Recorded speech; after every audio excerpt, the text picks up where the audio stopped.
It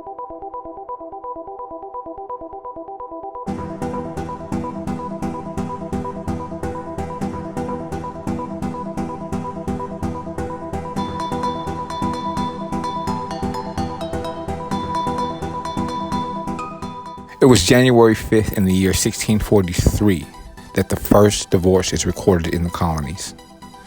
In the first record of a legal divorce in the American colonies, Anne Clark of the Massachusetts Bay Colony is granted a divorce from her absent and adulterous husband, Dennis Clark, by the Quarter Court of Boston, Massachusetts.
In a signed and sealed affidavit presented to John Winthrop Jr., the son of the colony's founder, Dennis Clark admitted to abandoning his wife, with whom he had 2 children, for another woman, with whom he had another 2 children.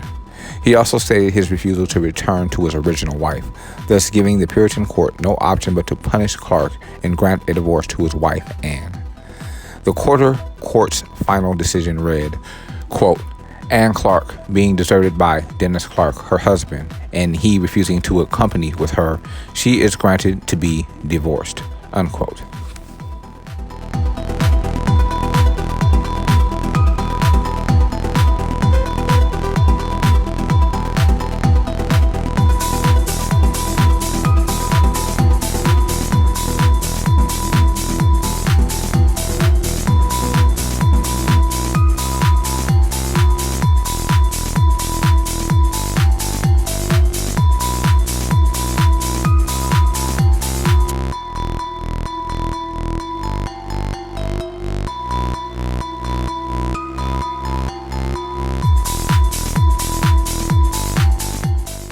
It was January 5th in the year 1933 that construction began on the Golden Gate Bridge, as workers began excavating 3.25 million cubic feet of dirt for the structure's huge anchorages. Following the gold rush boom that began in 1849, speculators realized the land north of San Francisco Bay would increase in value in direct proportion to its accessibility to the city. Soon, a plan was hatched to build a bridge that would span the Golden Gate, a narrow 400-foot deep strait that serves as the mouth of the San Francisco Bay, connecting the San Francisco Peninsula with the southern end of Marin County. Although the idea went back as far as 1869, the proposal took root in 1916. A former engineering student, James Wilkins, working as a journalist with the San Francisco Bulletin, called for a suspension bridge with a center span of 3,000 feet, nearly twice the length of any in existence. Wilkins' idea was estimated to cost an astounding $100 million. So San Francisco's city engineer, Michael M. O'Shaughnessy, he's also credited with coming up with the name Golden Gate Bridge, began asking bridge engineers whether they could do it for less. Engineer and poet Joseph Strauss, a 5-foot-tall Cincinnati-born Chicagoan, said he could. Eventually, O'Shaughnessy and Strauss concluded they could build a pure suspension bridge within a practical range of 25 to 30 million with a main span of at least 4,000 feet. The construction plan still faced opposition, including litigation from many sources. By the time most of the obstacles were cleared, the Great Depression of 1929 had begun, limiting financing options, so officials convinced voters to support $35 million in bonded indebtedness, citing the jobs that would be created for the project. However, the bonds couldn't be sold until 1932, when San Francisco-based Bank of America agreed to buy the entire project in order to help the local economy. The Golden Gate Bridge officially opened on May 27th in 1937, the longest bridge span in the world at the time. The first public crossing had taken place the day before, when 200,000 people walked, ran, and even roller skated over the new bridge.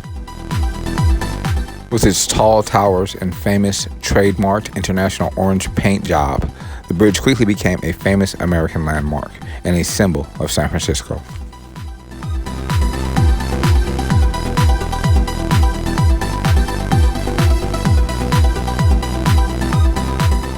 It was January 5th in the year 1980 when the Sugar Hill Gang's Rapper's Delight becomes hip-hop's first top 40 hit. Hip-hop's roots as a musical phenomenon are subject to debate, but its roots as a commercial phenomenon are much clearer. They trace back directly to January 5th in 1980, when the song Rapper's Delight became the first hip-hop single ever to reach the Billboard Top 40. Prior to the success of Rapper's Delight, hip-hop was little known outside of New York City, and little known even within New York City by those whose orbits were limited to Midtown and downtown Manhattan. The basic elements of hip-hop, MCs rapping, DJs mixing and scratching, b-boys breakdancing, were all in place by 1979, but you could not walk into a record store in Times Square and buy a hip-hop album. Hip-hop was something you had to experience live, in clubs, and at parties in neighborhoods, like the South Bronx and Harlem. Those were the settings in which founding fathers of hip-hop like Grandmaster Flash, Kurtis Blow, and DJ Kool Herc were busy making their names while the crowds at Studio 54 danced away the last days of the disco just a few miles to the south. Meanwhile, it was a businesswoman from New Jersey who put the two trends together to give birth to an industry.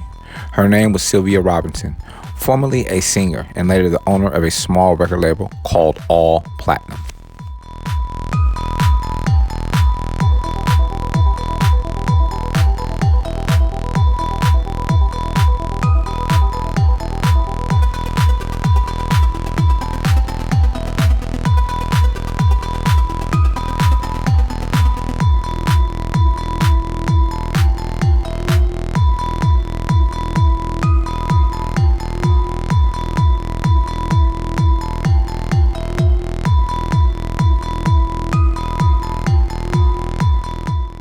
After hearing a DJ rapping over records in a Harlem club, she set her son Joey to the task of finding someone who could do the same thing on tape.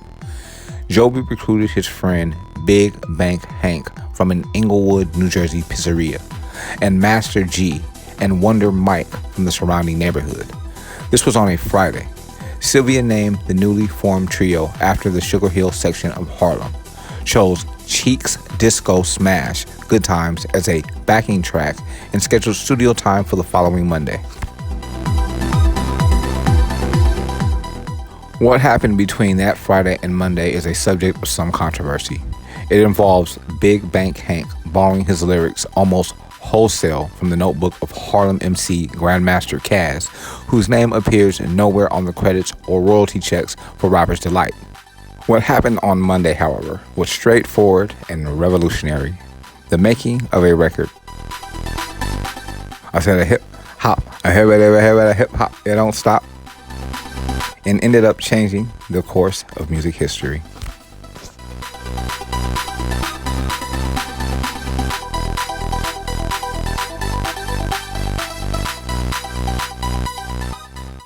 The historic information divulged on this audio file can be verified on History.com.